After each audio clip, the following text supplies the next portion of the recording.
আসসালামু আলাইকুম। আমি স্থপতি মোহাম্মদ পারভেজ রানা। আশা করছি আপনারা সবাই ভালো আছেন। আ পেশায় আমি একজন স্থাপত্যর ছাত্র হলেও আমি স্থাপত্যর বাহিরেও দেশের বিভিন্ন সমসাময়িক ঘটনা, রাজনৈতিক, অর্থনৈতিক এবং বিভিন্ন ঘটনাপ্রবাহ একটু খোঁজখবর রাখার চেষ্টা করি। তো সেই ধারাবাহিকতা থেকেই বা সেই ইচ্ছা থেকেই একটা আইডিয়া আসলো যে স্থাপত্যর পাশাপাশি দেশের গুরুত্বপূর্ণ সমসাময়িক ঘটনাগুলো আপনাদের সাথে শেয়ার করা। তো যাই হোক আজকে সেইটার একটা ১ম পর্ব স্থাপত্য রিলেটেড। এই খবরটি প্রকাশিত হয়েছে ৭ মার্চ ২০২৪ বাংলা ট্রিবিউনে। আ সেখানে লেখা দেখেন নিউজটা কি? রাজুকের কর্মকর্তা-কর্মচারীদের বেশিরভাগই কোটিপতি। ঠিক আছে? এটা কার নিউজ? এটা হচ্ছে বাংলা ট্রিবিউনের। আ নুরুজ্জামান লাবু। বেতন পান আমি একটু পুরো নিউজটি পড়ে শোনাই। বেতন পান সর্বসাকুল্যে ৳৩৫,০০০ কিন্তু ঢাকার মধ্যে পীরের বাগে ২ টি বাড়ি, এর একটি ১০ তলা আরেকটি ৭ তলা। চড়েন দামে গাড়িতে। স্ত্রীর নামে গড়ে তুলেছেন ডেভেলপার প্রতিষ্ঠান। অস্পরা না যাই হোক অপ্সরা নামে সেই প্রতিষ্ঠানের অধীনে চলছে একাধিক ভবন নির্মাণের কাজ। গল্পটা রাজধানী উন্নয়ন কর্তৃপক্ষ রাজুকের এক তৃতীয় শ্রেণীর কর্মচারী মোহাম্মদ শফিউল্লাহ বাবুর। তার পদের নাম রেখাকার অর্থাৎ নকশাকার। রাজুকের চাকরিতে ঢুকে যেন আলাদিনের চেরাগ হাতে পেয়েছেন, শূন্য থেকে বনে গেছেন কোটিপতি। শুধু কোটিপতি না, শত কোটি টাকার মালিক। সংস্থাটির আরেক কর্মচারী জাফর সাদেক ২০০৬ সালে ৪র্থ শ্রেণীর কর্মচারী হিসেবে চাকরিতে ঢুকেছেন রাজুকে। রাজুকের স্টেট 2 পরিচালক, এরপরে সৈয়দ নজরুল ইসলাম ব্যক্তিগত সহকারী হিসেবে কর্মরত ছিলেন। বেতন পান সর্বসাকুল্যে ৪০,০০০। কিন্তু আফতাবনগর ডি ব্লকে তার রয়েছে ৮ তলা বাড়ি, শান্তিনগরে আছে ফ্ল্যাট, টরেন্ট প্রিমিয় গাড়িতে নামে বেনামে আছে আরও কোটি টাকার সম্পদ। শুধু শফিউল্লাহ বাবু বা জাফর সাদিকই নন, রাজুকের কর্মকর্তা-কর্মচারীদের বেশিরভাগই কোটিপতি। কথিত আছে রাজুকে চাকরি করেন কিন্তু ঢাকায় তার নিজের একটি ফ্ল্যাট বাড়ি নেই।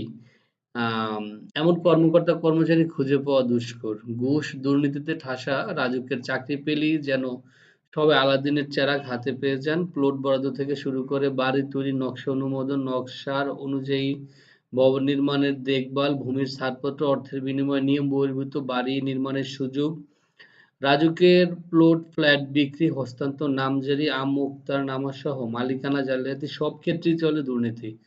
টাকা ছাড়া কোনো সেবাই পাওয়া যায় না। অর্থাৎ রাজুক যে একটা আপাদমস্তক মানে দুর্নীতিগ্রস্ত প্রতিষ্ঠান, এটা নতুন করে বলার কিছু নাই। যাই হোক আমি আবার পত্রিকার রিপোর্টে চলে যাই। আম আর না পড়ি। সম্প্রতি বেইলি রোডের গ্রিন কোজি কটেজ নামে একটি বহুতল ভবনে অগ্নিকাণ্ডের ঘটনায় ৪৬ জনের মর্মান্তিক মৃত্যুর পর আলোচনায় এসেছে রাজুকের ঘুষ দুর্নীতির বিষয়টি। বিষয়টি বলা হচ্ছে রাজুকের ইমারত পরিদর্শকরা যথাযথভাবে দায়িত্ব পালন করলে এমন দুর্ঘটনা ঘটতো না। সংশ্লিষ্ট এলাকার ইমারত পরিদর্শকরা অবৈধ অর্থের বিনিময়ে নিয়ম বহির্ভূত ভাবে ভবন তৈরির সুযোগ করে দেন বলে অভিযোগ রয়েছে। দুর্নীতি দমন কমিশন দুদক জানায় আরকি এখন পর্যন্ত রাজুকের বিভিন্ন পর্যায়ে প্রায় অর্ধশত কর্মচারীর বিরুদ্ধে এগুলো আর দেখা লাভ নাই। মানে রাজুকের বিষয়ে অ্যা নিউজ আরকি। তো সব মিলে অনেক বড় একটা রিপোর্ট। তো রাজুকে যা হয় আমরা মোটামুটি সবাই জানি। এই প্রতিষ্ঠানের দেখা যায় সামান্য যে পিয়ন, গাড়ির ড্রাইভার, ঠিক আছে? তারও মোটামুটি শত কোটি টাকার প্রপার্টি আছে। অন্তত ঢাকায় ফ্ল্যাট, বাড়ি-টাড়ি এগুলো তো আছেই। তো যেহেতু আমি নির্মাণের একজন সাধারণ ছাত্র, তো ১ম এ একটা নির্মাণ রাজধানী উন্নয়ন কর্তৃপক্ষ এটার দুর্নীতি নিয়ে একটা দেখলাম। আরেকটা আ জিনিস এটা আমাদের দেশের আবার যেহেতু ঈদের সিজন চলছে, ঈদের মৌসুম, সেই একটা বিষয়। ঈদে প্রতি ৫ মিনিটে একজন রোগী এসেছে পঙ্গু হাসপাতালে। এটা কালের কণ্ঠের একটা নিউজ। আ দেখেন ঈদের ছুটিতে দেশের হাসপাতালগুলোতে রোগীর চাপ কিছুটা কমলেও ব্যতিক্রম রাজধানী ঢাকার জাতীয় অর্থোপেডিক হাসপাতাল।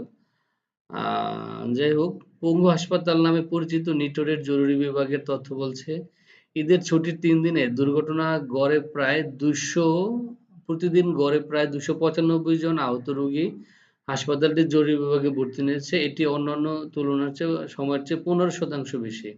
অর্থাৎ প্রতি ৫ মিনিটের কম সময়ে একজন আহত রোগী এসেছেন চিকিৎসার জন্য। সড়ক দুর্ঘটনার আহত ১২৭ জনের মধ্যে ৯৫ জনই মোটরসাইকেল আরোহী। যাই হোক এর বাইরেও আরো অনেক কথা আছে। মোটরসাইকেল দুর্ঘটনা এই সময় মানে ঘটনাটা কেন ঘটে?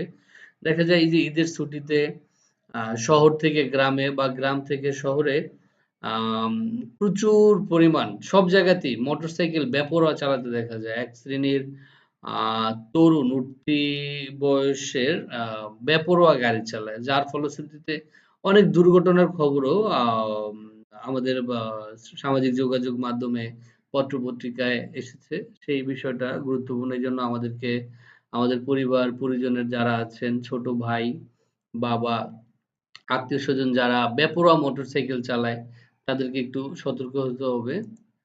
আ ওজন করে কোরবানির পশু বিক্রি ইসলাম কি বলে? ইদানিং আরেকটা নিউজ, ইদানিং বিভিন্ন খামার থেকে ওজন করে কোরবানির পশু কেনার প্রতি ঝুঁকছে। যেহেতু বাজারে ঘুরে ন্যায্য মূল্যে পশু কেনার অভিজ্ঞতা সবার নেই, তাই অনেকেই এই পদ্ধতিকে সহজ মনে করেন।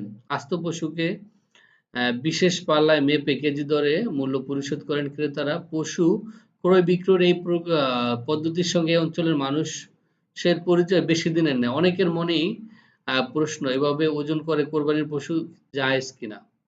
এর প্রথম উত্তর হলো প্রথম প্রথমত হারাম পণ্যর কেনা-বেচা নাজায়েজ। আর হালাল পণ্যের বেচাকেনা শুদ্ধ হওয়ার জন্য ইসলামে কিছু নির্দিষ্ট শর্ত রয়েছে। যেমন ক্রেতা-বিক্রেতা প্রাপ্তবয়স্ক সুস্থ মস্তিষ্ক সম্পন্ন হতে হবে। অর্থাৎ আম ক্রেতা আর বিক্রেতা ২ জন মানে প্রাপ্তবয়স্ক মানে কি বুঝগার মানে বিচার বিবেচনা বোধ আছে, সুস্থ। আ ইজাব ও কবুল অর্থাৎ প্রস্তাব গ্রহণ বা পণ্য বিক্রয়ের প্রস্তাব থাকতে হবে। বিক্রিত পণ্য ও বিনিময় মাধ্যম ইসলামের দৃষ্টিতে স্বীকৃত হতে হবে। যে পণ্যটি বিক্রয় করতেছে তা উপস্থিত থাকতে হবে। পণ্য বিনিময়ের মাধ্যমে সম্পর্ক আ প পণ্য ও বিনিময় মাধ্যম সম্পর্কে স্পষ্ট জ্ঞান ও একটি এগুলো নির্দিষ্ট অর্থাৎ কি কেনাবেচা করছেন যে হোক এটি বলব না, লেনদেনে কারো ক্ষতি করা যাবে না। রাসূলুল্লাহ ইসলাম ইরশাদ করেন, নিজে ক্ষতিগ্রস্ত অন্যের ক্ষতি করাটা কোনটি উচিত নয়। আ ইজাব পাশাপাশি কেউ যদি শর্ত মেনে কেনাবেচা করে, বেচাকেনা শুদ্ধ হয়ে যাবে।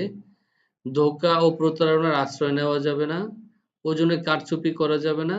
ক্রেতাকে ওজনের দিক থেকে প্রতারণা করার বহু সূক্ষ্ম পদ্ধতি রয়েছে। ওজনে কম দেওয়ার উদ্দেশ্যে এ ধরনের কোনো পদ্ধতি অবলম্বন করা যাবে না। পবিত্র কোরআনে ইরশাদ রয়েছেন, ধ্বংস যারা পরিমাপে কম দেয় তাদের জন্য। আ যারা লোকদের কাছ থেকে মেপে নেওয়ার সময় পূর্ণমাত্রায় গ্রহণ করার যখন তারা মেপে দেয় আর ওজনে তারা কম দেয়। আচ্ছা, পারস্পরিক সম্মতিতে বিক্রি হতে হবে। রাসূলুল্লাহ সাল্লাম বলেন, সাবধান কারো সম্পদ তার মনতুষ্টি ছাড়া অন্যের জন্য হালাল হবে না। গোশত খাওয়াই উদ্দেশ্য হতে পারবে না। লাইভ ওয়েট স্কেলে কোরবানির উপযুক্ত পশু বিক্রিতে যদি উল্লেখিত শর্তগুলোর পাশাপাশি গোশত খাওয়ার উদ্দেশ্য না হয়, আল্লাহর জন্য নাজায়েজ বলা অর্থাৎ মোটামুটি বোঝা গেল যে ওজনে বেচাকেনা করা যাবে। আরেকটা নিউজ খুব বেশি দেখছি আমার ব্যক্তিগত ফেসবুক আইডিতে বা সোশ্যাল মিডিয়াতে পত্র-পত্রিকা আমি একটু ঘাটাঘাটি করলাম যে সদরপুর ভাঙ্গায় রাসেল ভাইপার, হ্যাঁ? এটা শুধু আ একটা নিউজ কিন্তু মোটামুটি আমাদের ভোলাতে, ফরিদপুরে, পাবনাতে নদীমাতৃক অঞ্চলে ব্যাপক পরিমাণ এই সাপ দেখা যাচ্ছে। অনেকে বিভিন্ন প্রকার তথ্য দিচ্ছে, অনেকের তথ্য সঠিক, অনেকে আবার বাড়িয়ে আ মানে একটু কি বলে এটাকে? আ অসত্য তথ্য দিচ্ছে ও আতঙ্ক ছড়াচ্ছে। আতঙ্কিত হওয়া যাবে না। হ্যাঁ, এই সাপটি ডেফিনিটলি একটু ভয়ংকর। আ আমাদেরকে সাবধান থাকতে হবে। বিশেষ করে আমাদের যারা পরিবারের ছোট সদস্য আছে, বাচ্চারা আছে অনেক সময় বাসার বাইরে চলে যায়, খেলতে চলে যায়। একটু ঝোপঝাড়ের ভিতরে যায়, হ্যাঁ? এই বিষয়গুলোতে একটু আমাদেরকে কেয়ারফুল থাকতে হবে। আমার লাস্ট ভিডিও ছিল এই ৫২ লাখ টাকার কোরবানি দিয়ে এক ভাইরাল তরুণ। এবার ঈদের আজায় কোরবানির জন্য ১৫ লাখ টাকা দিয়ে ছাগল কিনে সামাজিক মাধ্যমে ভাইরাল হচ্ছেন মুশফিকুর রহমান ইফাত নামে এক তরুণ। দেখেন এই ছেলে ১৫ লাখ টাকা দিয়ে ছাগল কিনছে বা আরো কোটি টাকা দিয়ে বা আরো বেশি টাকা দিয়ে কোরবানি দিচ্ছে। আসলে এই ছেলে আসলে করে কি? এর বাবা কি করে? এ কোন পরিবারের সদস্য? কোন আ নবাব পুত্র? দেখেন এই যে খোঁজখবর নিয়ে ১ম এ আমরা দেখেছি যে এক সরকারি কর্মকর্তার ছেলে। পরবর্তীতে সে আবার অস্বীকার করেছে আমার এই নামে এরকম কোনো ছেলে নাই। কি একটা অবস্থা! মানে আমাদের দেশে সরকারি যারা চাকরিজীবী তারা আধুনিক সময়ের লাট-সাপ। ঠিক আছে? আ আমি ব্যক্তিগত অনেককে চিনি দেখা যায় পুলিশের একজন সাধারণ আ কনস্টেবল with due respect প্রত্যেকটা মানুষই কিন্তু সম্মানিত। ধরেন তারপরও কিন্তু কথাগুলো আসলে কখন চলে আসে যে আ আমড়া গাছে যদি আপেল ধরে বিষয়টা একটু বেমানান, তাই না? আপনার কলা গাছে যদি কমলা লেবু ধরে, একটা disproportionate না বা অবাস্তব না? আ একজন পুলিশের সাধারণ কর্মকর্তা বা কর্মচারী কয় টাকা বেতন পায়? এটা যেকোনো সেক্টরে হোক, পুলিশ না। দেখা যায় সে ছেলের বিয়েতে ৫০ লাখ টাকা খরচ করলো। দেখা যায় তার সারা জীবনের সে প্রতি মাসে যেই বেতন পায়, আর সেই বেতন তার সারা জীবনের ইনকাম যা, মাসের বেতনকে আমি ১ বছরে কত পাই? ৩০-৪০ বছর চাকরি করলো, ৩০-৪০ বছরে কত বেতন পাবে? বেতন বাড়বে। সেই হিসাব করলেও দেখা যায় অনেকের বেতন ১-১.৫ কোটি, ২ কোটি টাকার ঘরও পার হবে না। ২-৪ জন স্পেসিফিক ছাড়া। তো তারা ৫০ লাখ টাকা ১ কোটি টাকা খরচ করে ছেলে বিয়ে করায় ২০ লাখ ২৫ লাখ এগুলো আমাদের দেশের একটা কালচার হয়ে গেছে। তো এইরকম এই যে ১৫ লাখ ২০ লাখ টাকা দিয়ে ছাগল কিনা, কোটি টাকা দিয়ে গরু কিনা এগুলো আরো আসবে। তো আমাদেরকে আ যা মানে কি বলবো যারা দেখভাল করবে সরকার, হ্যাঁ? আ আসলে সর্ষের ভিতরে ভূত আরকি। তো বিষয়টা হচ্ছে এরকম। যাই হোক, আ ভিডিও দীর্ঘায়িত করব না। এটা আজকে একটা ১ম পর্ব। আমি চিন্তা করেছি যে স্থাপত্য প্লাস স্থাপত্যের সাথে সমসাময়িক বিভিন্ন ঘটনা প্রবাহ নিয়ে আমি প্রতিদিন যদি অন্তত না পারি ঘটে যাওয়া বিভিন্ন সমসাময়িক ঘটনাগুলো আপনাদের সামনে তুলে ধরব। বিশেষ করে আমার